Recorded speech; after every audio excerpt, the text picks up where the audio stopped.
Sevgili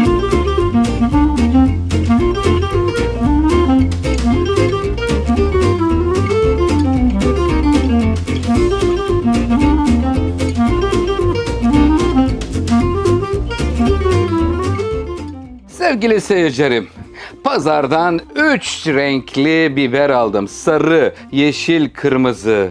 Subhanallah, Rabbim ne güzel yaratmış. Efendim güzel şöyle etsiz, et tadında bir biber dolması hazırlayacağım sevgili seyircilerim. Bol baharatlar ile taze baharatlar ve kuru baharatlar birleşecek. Bol soğanla dolduracağım. Vereceğiz fırına Allah'ın izniyle. Efendim hemen taze baharatları da alalım. Maydanoz ve dereotu da var içerisinde. Kıymetli seyircilerim, görüyor musunuz? Subhanallah. Evet, şimdi içinde neler var hemen paylaşayım sizlerle. Pirinç ve bulgur karışımıyla yapıyorum bugünkü tarifimi. 4 tane soğanımız var. Bir tutam dereotu. Bir limonu sıkacağım. Biraz da böyle ekşi olsun. Ekşi tadıyla. Sonra nane, kuru nane, pul biber, karabiber, sarımsak, kuru sarımsak, kimyon, bulgur, domates salçası, biber salçası. Buradaki sosu için 3 tane domates, bir tutam maydanoz ve biberler. Bayağı bir zenginlik var.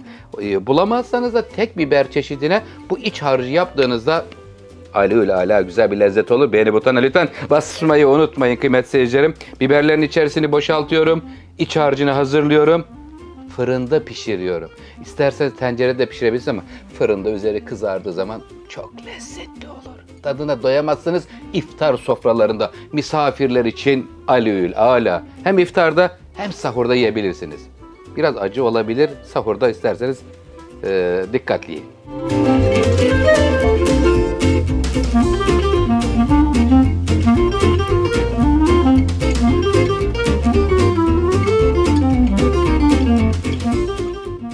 Sevgili seyircilerim, şimdi dolmamızın iç harcını hazırlayacağız. Bardak ile ölçü vermek istediğim için şöyle zeytinyağını bardağa aldım. Hemen neler koyduğumuzu paylaşayım sizlerle. 4 tane soğanı, orta boy soğanı çok ince doğradım. Dereotu, maydanoz, 3 domates.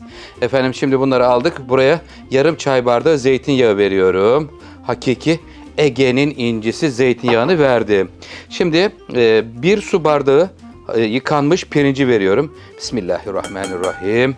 Evet, 1 su bardağı pirinçten sonra 2 çorba kaşığı bulgur. İsterseniz 3 de yapabilirsiniz. Problem yok. Burada sarımsak ve et tadında bir dolma olacak çünkü.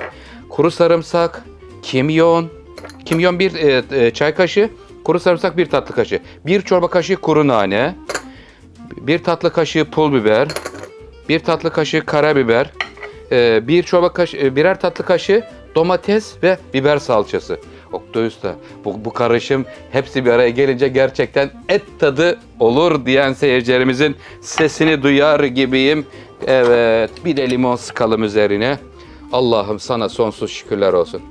Efendim şimdi buradaki tüm karışımı güzelce hemen karıştırıp doldurmayalım. Biraz ovalım ki soğanlar yumuşasın. Tamamen bir lezzete bürünsün. Ondan sonra biberlerin içlerini boşalttım. Buradan çıkanları da saplarını da kapak olarak kullanacağım kıymetli seyircilerim. Şimdi güzelce karıştırıyorum. Biberleri doldurmaya başlıyorum.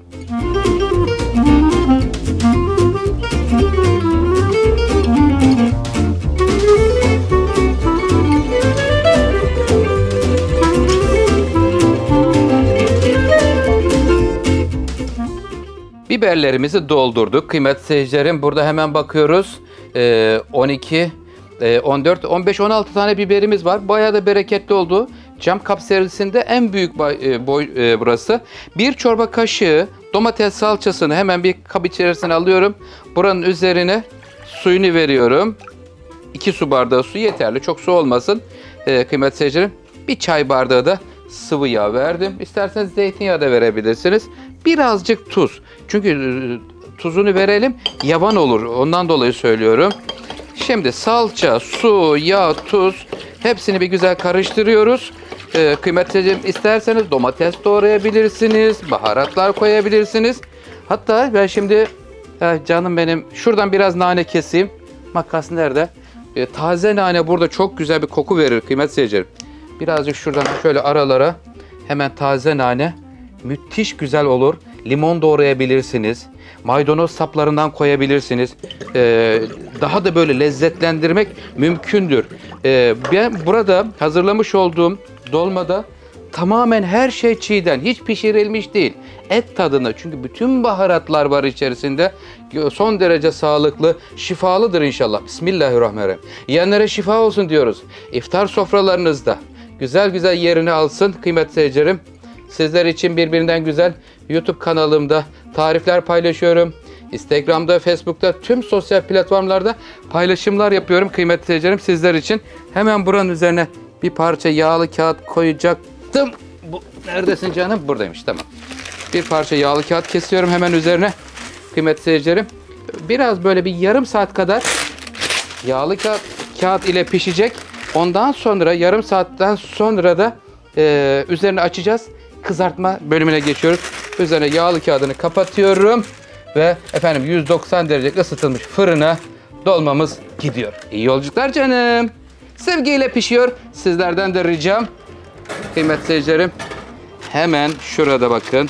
Kapağını kapatıyorum. Ve burada kanalıma abone olup yorum atıp dostlarınızla paylaşırsanız çok sevinirim. Ama lütfen beğeni butonuna basın. İnşallah 1 milyona çok az kaldı. Hep birlikte hedefe ulaşacağız inşallah.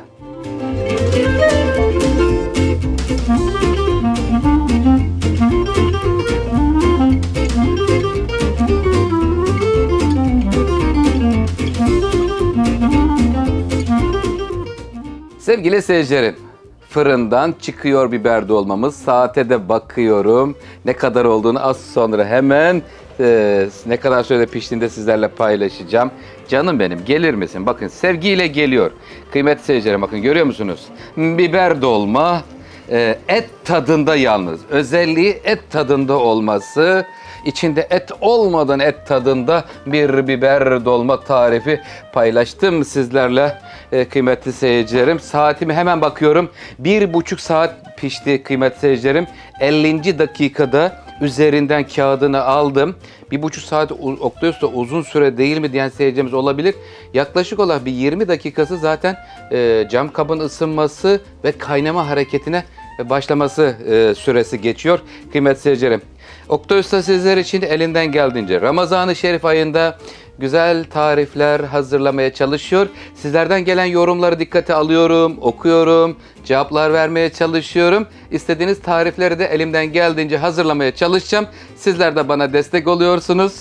Kanalıma abone olup yorum atıp dostlarınıza paylaşıyorsunuz. Çok teşekkür ederim ama ricam beğeni butonuna lütfen basmayı unutmayın. Instagram'dan, Facebook'tan, TikTok'tan tüm platformlarda sizlerleyim. Sizleri çok seviyorum. Hayırlı iftarlar diliyorum. Allah oruçlarınızı kabul etsin.